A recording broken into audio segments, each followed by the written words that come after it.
Welcome everyone again. If the jury members are at present, so we can start. Yes. Thank you. Now we are moving to team number 3. We are going to start with Annika, and their topic is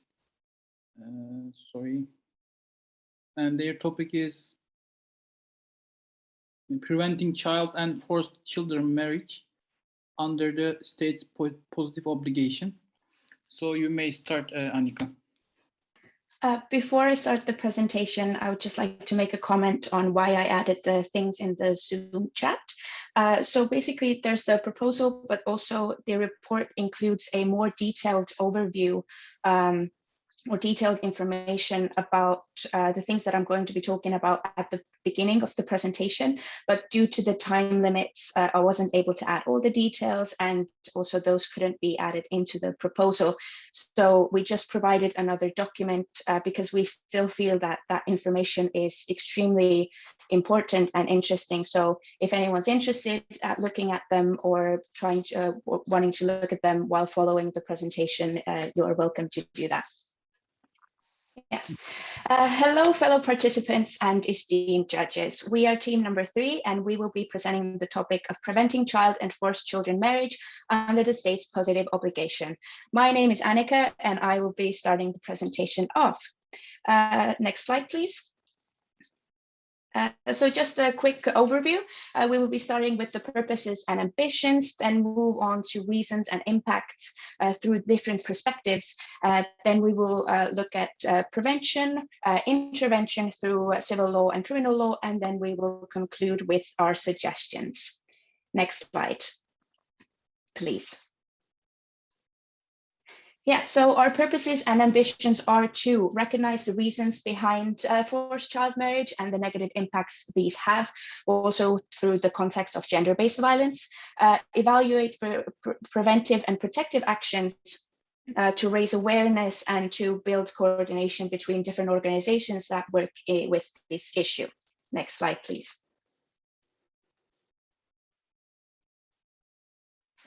Thank you. So the reasons behind forced child marriages. Firstly, there's a lack of value placed on females, which is in correlation often with traditions, religion, and culture. Now, this is more of a systemic issue, so my colleague after me will be diving more into this through the feminist perspective, but I will just give some pointers. Girls' value in society is their role in domestic labor and childbearing, and their education has a lack of value. And all of this maintains a cycle of gender discrimination, domestic violence, a cycle of forced marriage, and so on. The next reason is the social and economic marginalization of certain ethnic and social groups practicing child marriage. Highly marginalized minorities who are excluded from the majority population, for example, like the Roma in Europe, feel the need to protect their culture and identity. So this can make them uphold traditions like child marriage. The next reason is times of conflicts and crises, which are known to increase inequality and risks of sexual and physical violence. In this case, it's actually interesting how child marriage is a way of protecting the child from gender-based violence like rape, trafficking, prostitution, and so on. So the parents are just trying to protect their children, but they may be unaware of the violence girls can experience within a marriage. The next reason is poverty. A child marriage in this case is used for better economic prospects for the child and or their family. And lastly, the poor implementation of existing legislations, but I'll talk more about this in a future slide. So next slide, please. Thank you. So the negative impacts of forced child marriage. Firstly, the most obvious one, it removes their ability to choose. So it forces these certain responsibilities for them very early in their life. It also curtails a child's education because there's a lack of value placed on children's education. And without education, a child's opportunities are limited. So it undermines their prospects. And again, this all traps them in this cycle of poverty. Nextly, it exposes a child to violence because marriage can make a child more vulnerable to domestic violence, especially when there's a large age gap between the spouses. And finally, it compromises a child's health. Child marriage increases the risk of early and unplanned pregnancy, in turn increasing the risk of maternal complications and mortality. It also has risks for newborns. There's a large amount of unsafe abortions happening with underage girls, and in general, child marriages affect the mental health and well-being of the children negatively. Next slide, please. And as promised, I am now talking about the current shortfalls and what makes knowing the scope difficult. Firstly, the flexibility of the law. In most European countries, the minimum age requirement for marriage is 18, but it can be lowered with parental permission and/or court's approval. Yes, and this also creates this kind of a loophole in the law because a bulk of child marriages are unregistered with the authorities or registered once the younger spouse is 18. As these are unregistered, there's no way of knowing the actual number of the marriages. There's no way of controlling the number. And also, it leaves married girls very vulnerable as they have no legally recognized rights. One of the ways of these unregistered marriages to happen is through religious ceremonies.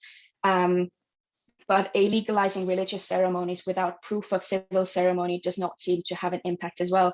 And finally, the concept of law versus culture. As mentioned, child marriage has cultural significance.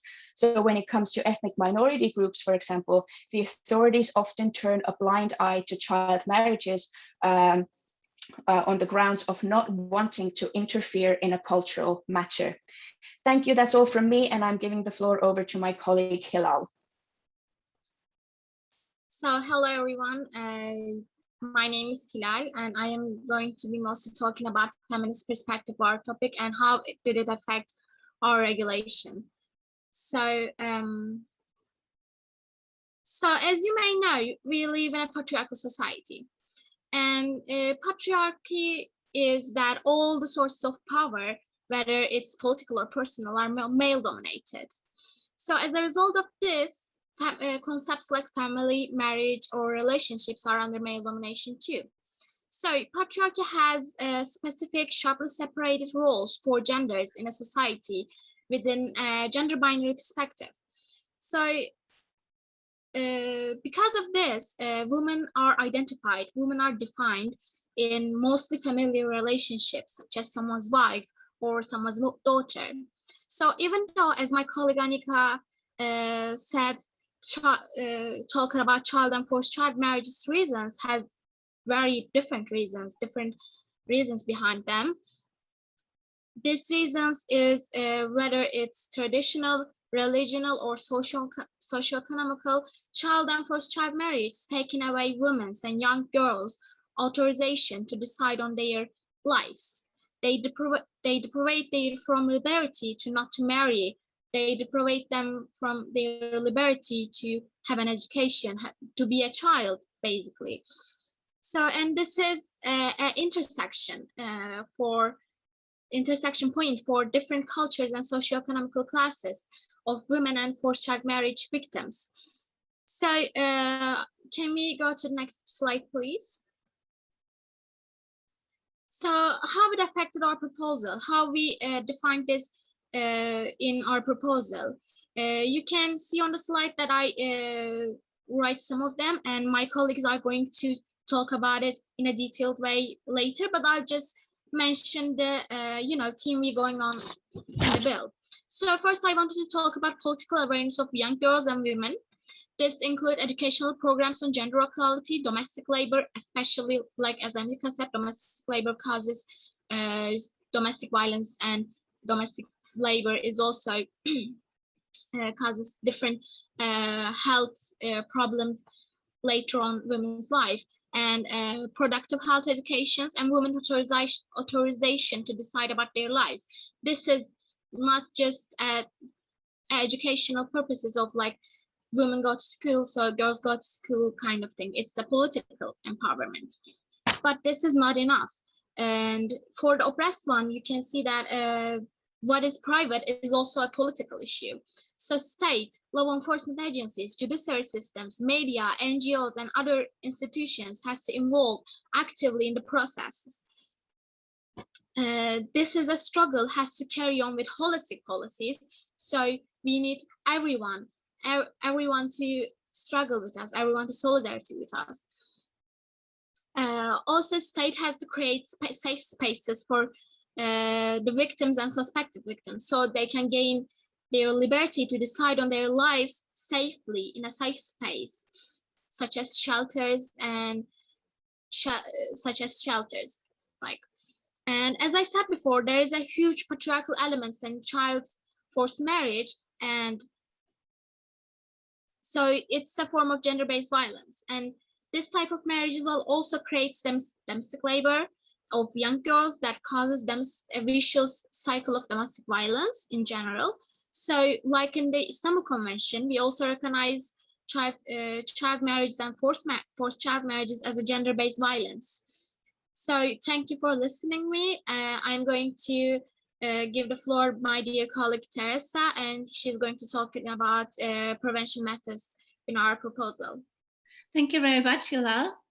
First of all, I would like to say that I'm not a student anymore. I'm a human rights officer in an Austrian federal ministry, and I'm very glad to have gotten the chance to participate in the summer school. So I will introduce you to mechanisms on prevention, protection, and support. I just have to move, yeah.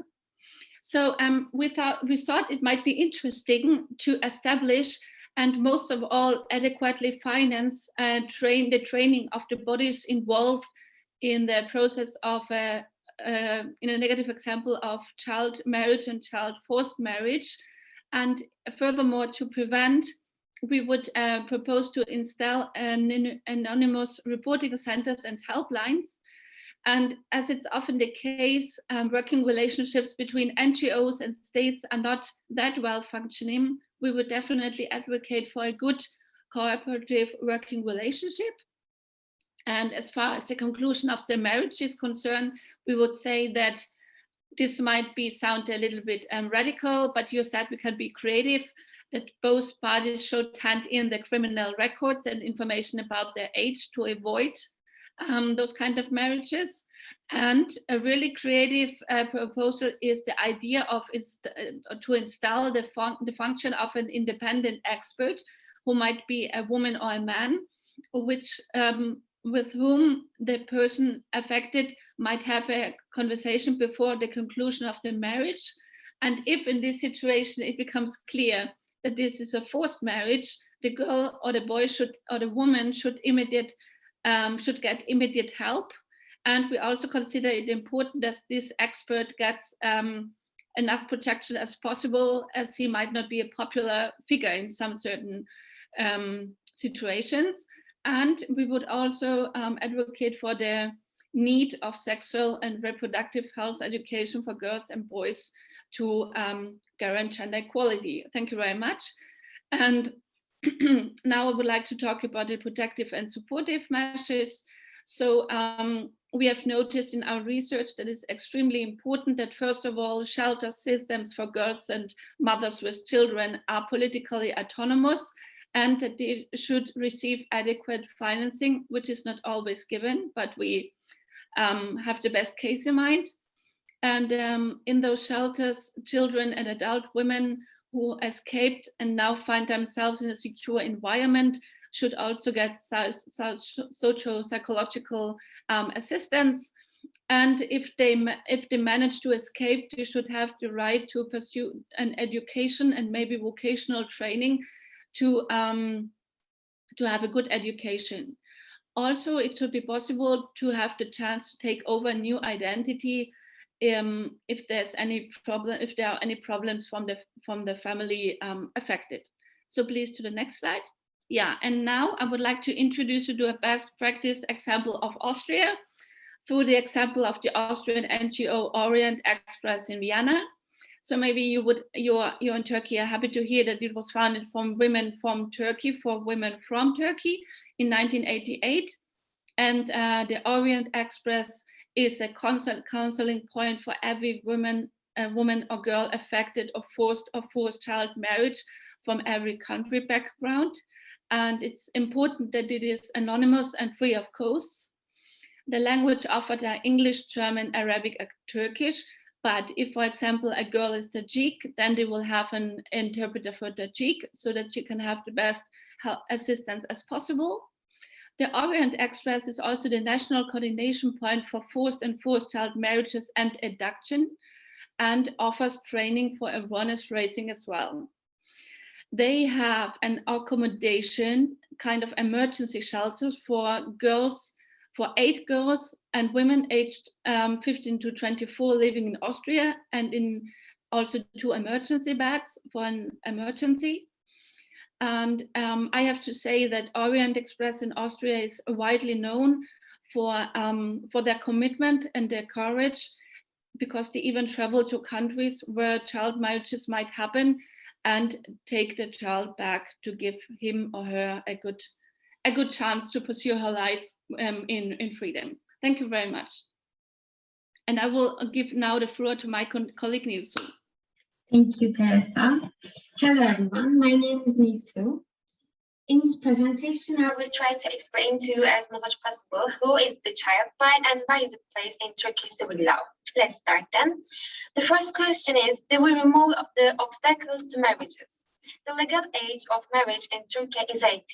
However, children can marry when they turn 17 with the permission of their parents or legal guardians. On the other hand, 16-year-old children can marry with the special permission from the court in exceptional cases and on the condition that there is a vital reason. Although the age of marriage is increasing day by day, child marriages are still a problem in Turkey. This situation is a reflection of gender inequality that reinforces gender stereotypes against girls and hinders their education, jeopardizes their health, and exposes them to the risk of violence and poverty. Every person under the age of 18 is a child. The marriageable age should also be set at 18, allowing individuals under this age to marry with some separate provisions that does not protect children from abuse. The regulation of civil code on the age of marriage is incomplete in this sense. Any regulation that supports early marriage of children paves the way for abusers. Next slide, please. Thank you. According to the report of Turkish Statistical Institute published in July 2020, the second most common type of crime in Turkey is sexual crimes.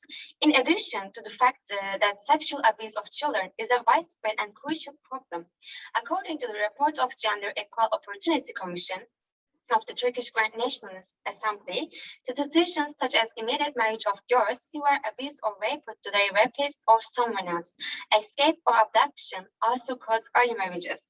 It has been clearly demonstrated by research that these illegal early marriages prevent the healthy development of children and make it difficult for them to benefit from the right to education, cause domestic violence, and cause unhealthy pregnancies that pose a risk to the life of both the girl and the baby.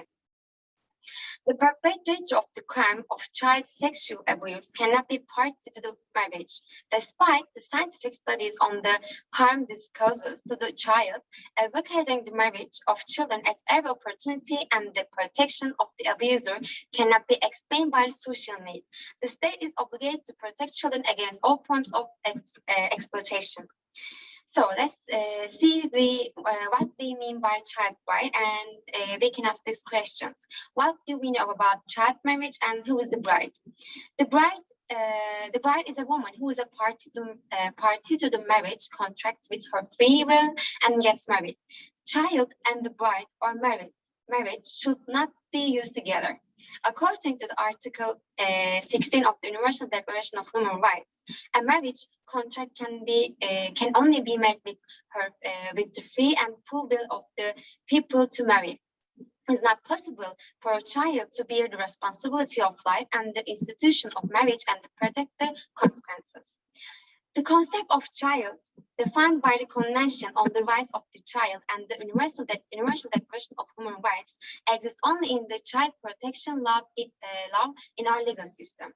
Accordingly, a person under the age of 18 is a child is obligatory to make arrangements regarding children within the framework of this definition. Next slide, please. However, in Article 124 of the Turkish Civil Code, the condition of completing the age of 17 in order to get married has been set, and children who have completed the age of 16 due to extraordinary circumstances and very important reasons have been given the opportunity to marry with the permission of a judge. In addition, with the 11th article, next slide, please, by the way. Thank you. In addition, with the 11th article of the Civil Code, the age of puberty was determined as 18, and it was mentioned that getting married will make a person mature. Again, in Article 12 of the Civil Code, a minor who has completed the age of 15 can be made adult by court with the consent of his or her parents. Unfortunately, on the one hand, these legal regulations are the means by which our patriarchal and traditional society structure normalize and legitimize these marriages. It is the state and it is the institution that will create this awareness in society. In fact, this is the necessity of the understanding of being a social state of law defined in the Constitution. Today, it is not possible to say that this responsibility has been fully fulfilled. That's my presentation. Thank you for listening. I leave the word to Bilge.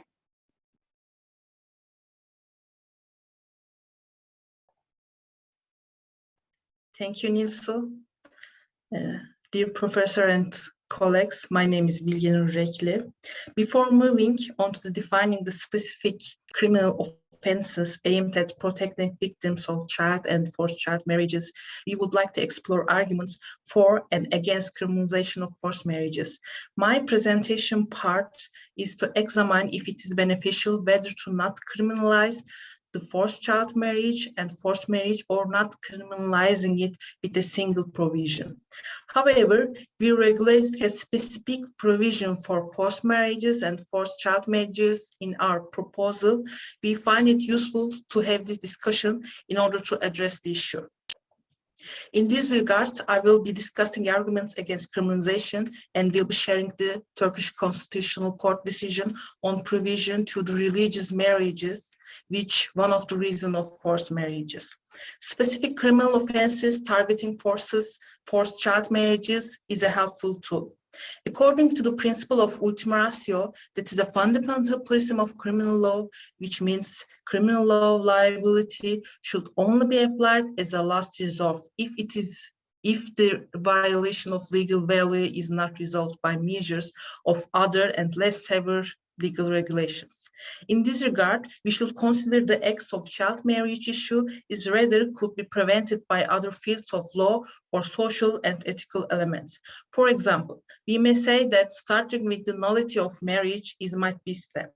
Of course, in this respect, regulations such as absolute nullity are important. It is essential that the causes in child marriage cases are taken into account by the judge, family court judge, ex officio, and application statute of limitation for annulment proceeding should be long enough.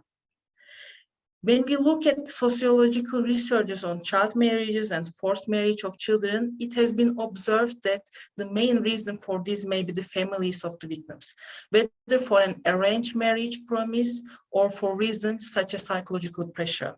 Since the victim's family is the closest to her or him, she or he may not want her or his family be punished in the context of criminal law. In another point, it is very important to have a perspective in a way that puts the victim in the center in child marriages. It is necessary to consider the effects of religious, cultural, courtship, or consenting reasons that push her to do so. And we cannot just do it from the perspective of criminalizing, giving the victim multiple and different options for recourse and remedies may help the victim cope with their situation, we may say. Victims of child marriages may disappoint to see that a provision that is regulated as a crime in the penal code, which includes the heaviest of sanction, is not prosecuted effectively. Can we move, please? Next slide. Thank you. And another point, offenses that already exist and cover the criminal aspect of forced marriages may cause a duplication with other criminal offenses such as deprivation of liberty, child abduction, rape, kidnapping, and etc. It may negatively affect the system of penal codes or related provisions, we may say. How about increasing the penalty? Would it be deterrent? This situation may make the perpetrators more fearless, and it may be possible for the perpetrator to kill the victim, knowing that will face very serious penalties as a result of persecution. This may distract us from the approach to combating against crime. Does Turkey have a specific offense of child marriages? Next slide, thank you. In this regard, we want to take the Turkish Penal Code as an example. We know that Turkey doesn't have a specific offense of child marriages so far, but there are other legal provisions may apply. Cases should be evaluated according to their specific situations, of course. If there is a threat or coercion, then we should consider offenses against liberty and physical integrity. If there is a violation on a sexual freedom during forced marriage, we should consider offenses against sexual integrity. And also, if there is a coercion by the family against the child, we can go for offenses against family order, we may say, and you may see the article. Next slide, please. Which has a large definition about family. And finally, I would like to give a brief information about decision of Turkish Constitutional Court. And next slide, please. And the next slide, please. You may see the article 230 of Turkish Penal Code, paragraph 5 and 6, which annulled by the decision of the court. It has been claimed that this regulation, which makes it crime to marry or to facilitate it with religious ceremony without an official marriage, is unconstitutional, because these are matters related to private life and freedom of religion and conscience. As we know, respect for private and family life and freedom of religion and conscience are protected both international law and in the Constitution. Also, according to the United Nations Human Rights Committee, these rights include freedom of externalized religion or belief, individually or in community, both publicly and privately. The European Court of Human Rights states that in terms of the concept of family life, not only formal marriages, but also informal marriages will be included in the protection of this right. Ms. Bilge, you run out of your time, so please conclude. Yes. Your... Yes, I am, thank you for your attention. I gave us brief information about the Constitutional Court. Now I am giving the floor my colleague Elishka. She will discuss arguments for criminalizing forced marriages. Hello, my name is Elishka, and well, as it is well later on during the presentations, and I'm almost the last one to speak, I would like to begin on a light note with a story about Ella. Ella is a 15-year-old girl, and she attends a school in her village. Well, her family is quite poor and also rather religious. Well, one of her rich neighbors has offered to marry Ella. Her parents are of course excited and are trying to persuade Ella to marry the man. My question here is, how can the law help Ella? By answering this question, I will also show why forced child marriages in particular in this case should be criminalized. Well, first of all, criminal law has a symbolic function. Criminalizing forced child marriages will therefore send a clear message that forcing Ella as any other child to marry is wrong. Moreover, the existence of the offense of forced child marriages, which we proposed in our proposal, might have a different deterrent effect. Parents might think twice about pressuring their child to marry. The desire to be seen as a law-abiding citizen in many cases may trump the personal conviction regarding their child's forced marriage. Well, children whose parents force them can also use the law as a bargaining chip arguing that parents will get into trouble if they keep forcing them. So if Ella knows that what her parents are doing to her is considered a criminal offense, and she's also brave enough to have an argument with them about it, of course, and against them, it might actually help her. This also shows the importance of awareness raising, which Annika and Teresa highlighted at the beginning. Well, in addition, the existence of a special criminal offense of forced child marriages reflects the difference in quality between forced child marriages as an offense and other crimes. So as Bilge mentioned, the current law in some countries, like Turkey, criminalizes some conduct happening within forced child marriages, but it does not capture the wrongdoing in its entirety. Forced child marriages are more than just a collection of already existing offenses. It is an offense in its own right. The child is not only close to a sex slave, but the child also performs domestic labor and most often is expected to leave school, dedicating all her life and time to her husband and family. Please, another slide. Well, in a long term, criminalization has also the potential to challenge the community understanding. So children like Ella will not have to suffer the same wrongdoing as her. Another slide, please. On balance, it seems that we have sort of shown that it is desirable to criminalize conduct that is related to forced child marriages. In addition to that, we are also going to argue that it is desirable to criminalize some conduct around child marriages as such. Well, that, of course, should be complementary and also as a last resort to some civil civil remedies we have proposed in our proposal, including recognition of marriages, reunification procedure, or legal age. So another question now is, how to answer the initial question, like, we are going to criminalize, but how? Well, we identified in our research 3 areas: families or family-related environment which might contribute to forced child marriages, cross-border element, and the systemic failures that should be addressed by criminal law as well. So let me turn to the family part.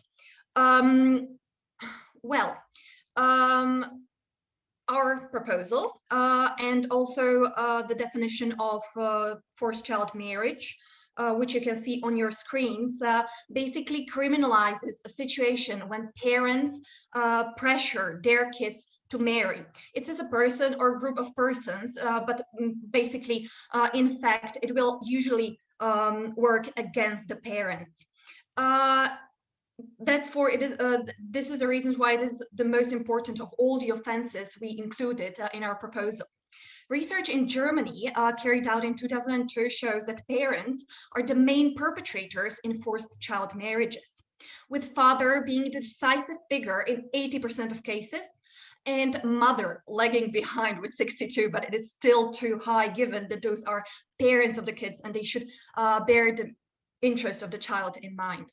Well, we identified 2 important elements that should, according to us, be included in every criminal offense of forced child marriage, and that is violence and coercion, and also consent. Violence and coercion should target not only physical violence, but also psychological pressure, financial pressure, and also slight physical pressure, which, you know, does not necessarily fall into like being endangered on someone's life. So basically comments such as if you don't marry this man, you're going to dishonor the family and we are going to cut you off, that could be pressure caught under this offense. And it was quite greatly influenced by Section 121, Antisocial Behavior, Crime and Policing in 2014, which is the UK law criminalizing forced child marriages as offenses. And the second element I talked about is consent. Legal recognition and expression of autonomy, which is basically legal recognition and expression of autonomy and choice in life. So well, any party to a marriage should really consent when they're getting married, and basically criminalizing forced child marriages and including the idea of consent in the definition is crucial, because it recognizes the need to protect children's choice and generally people's choice, autonomy, and in this way it is a step to eliminating the unequal power dynamics between men and women Annika and Hilal talked about. So the second is cross-border element. And I need to interrupt you because you already passed your time limit to 15 minutes. So please continue. Let me say 2 more sentences. So basically the cross-border element, UK statistics shows that more than or around 7% of marriages, forced marriages were did not involve any cross-border elements, so 93 did. That's why we focused on that in our proposal as well, and criminalized people basically causing usually their children to travel abroad for that purpose. And also we tried to focus on people who make these marriages happen. So basically some religious leaders. And in that case, we introduced a hierarchy of criminal law. Well, first misdemeanor and then an offense to target those people as well. So that is all from me, and I will pass the floor to Teresa. Thank you.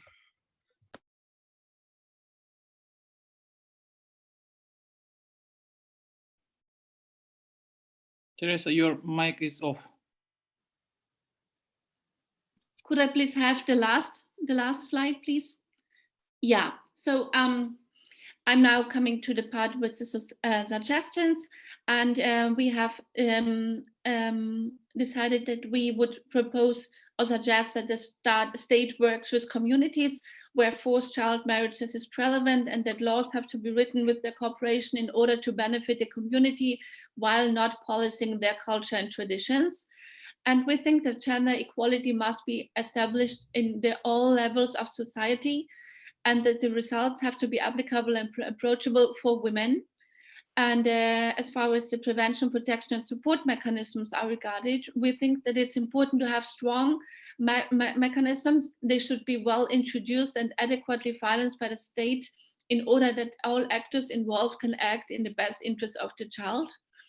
And in order to put an end of this confusion regarding the age of marriage, you remember we had a discussion, a general arrangement should be made in the Turkish civil code, and the state should fulfill its obligations regarding child marriages.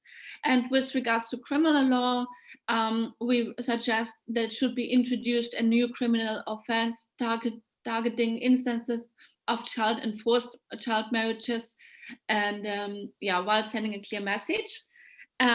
This is now the end of the presentation, but I would like to thank all my colleagues who have worked and stayed up until late for their great work. And thank you very much, girls. It was a pleasure to work with you. And thank you very much for the audience for their attention. Thank you for your presentations. So now I would like to give the floor to the jury members to get their comments and questions to you. Professor Karzai. Thank you very much for this theme again. The content and the way you delivered your thoughts, it was really impressive. I would like to ask concerning your proposal. This proposal is not mentioned only for Turkey, or it's? No, it is basically an ideal law. So yes. We already have like the Istanbul Convention, which is an international mechanism. Many countries, even in Europe, did not deliver on. So we created something like a proposal of domestic law, which in my view more follows the UK tradition of piecemeal legislation rather than, you know, one big law on many issues, like civil code or something. So that's one thing. Yeah, basically That's the answer. Can we label it as you would propose as a model for? Yes, exactly. It also deals with different issues different countries might have, because we were quite a mix of people. I currently live in the Czech Republic. I studied in the UK. Annika studies in the UK. Theresa is Austrian, and there were some Turkish students. We didn't want to focus on one country in particular.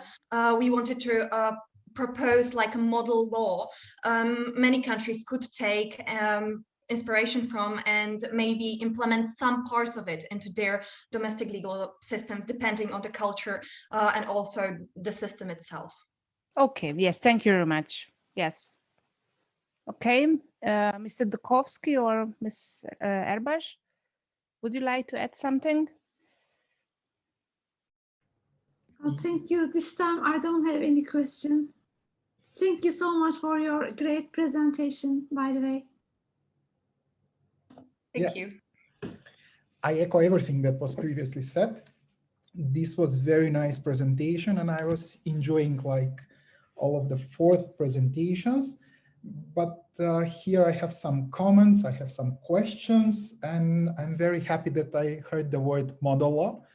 That is something that is perfectly working in the field of international commercial arbitration. If you look into the international commercial law from the UNCITRAL from 1985 and 2006, you will see that although many of the countries are having their different aspects, somehow they have agreed on the basic elements. So this proposal for having a model law is a great one.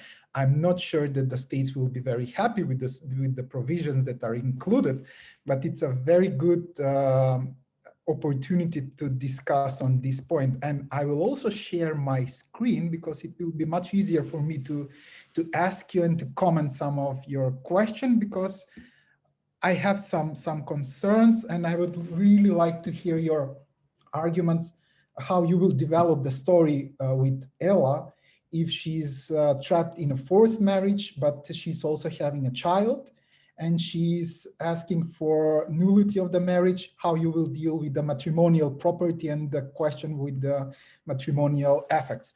But before that, starting with the first one, I hear, for the nullity of the marriages, it is your opinion that you should start with the ab initio nullity.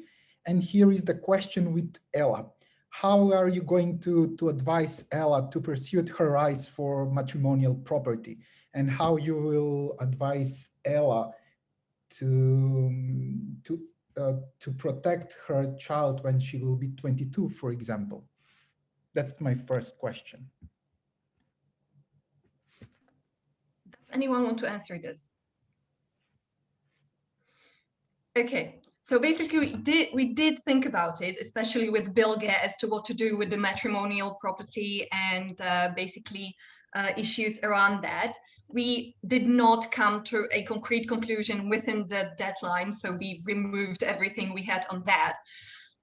My personal point of view on this matter is that because the marriage is null and void, it should mean that no transactions happen, everything should go back to where it was previously. But then if the property was acquired as sort of a bribe for the bride, I would leave that with the family or the bride. I wouldn't include it as as a transaction which would be basically non-existent. Not sure whether it satisfies your question.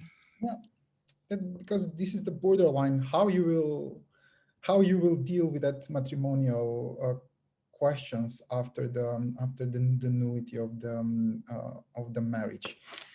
So great. Then for the recognition of marriages, something that is within the private international, I will not title this chapter as administrative law protection. I will leave to private international law aspects, because recognition of marriages within the European Union is regulated with